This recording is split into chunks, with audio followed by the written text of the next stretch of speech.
მასწავლებლის როლი ნებისმიერ საზოგადოებაში ფუნდამენტური მნიშვნელობისაა, რადგან აქვს უდიდესი ძალა და რესურსი ბავშვობიდანვე მოახდინოს გავლენა ჩვენი პიროვნების ჩამოყალიბებაზე. ჩვენი ბავშვებისა და ახალგაზრდების ღირსეულ ადამიანებად, პასუხისმგებლიან მოქალაქეებად და პატრიოტებად ჩამოყალიბების პროცესში თქვენ, პედაგოგები, ფუნდამენტურ როლს ასრულებთ და კონკრეტული საგნების სწავლებასთან ერთად ჩვენ შვილებს ადამიანობას, სამშობლოს და მოყვასის სიყვარულს ასწავლით.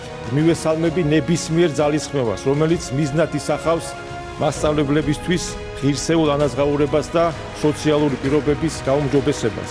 მასწავლებლის ეროვნული პრემიის ლაურეატებს გილოცავთ ამ დიდ წარმატებას, საზოგადოებისა და განათლების სისტემის განვითარებაში შეტანილი განსაკუთრებული წვლილისთვის დაწესებული პრემიის მიღებას. თითოეულ ქართველ პედაგოგს კი კიდევ ერთხელ გიხდით უდიდეს მადლობას ჩვენი სამშობლოს და შვილების უანგარო სიყვარულისთვის, თქვენი ამაგისთვის, რომელიც შეუფასებელია.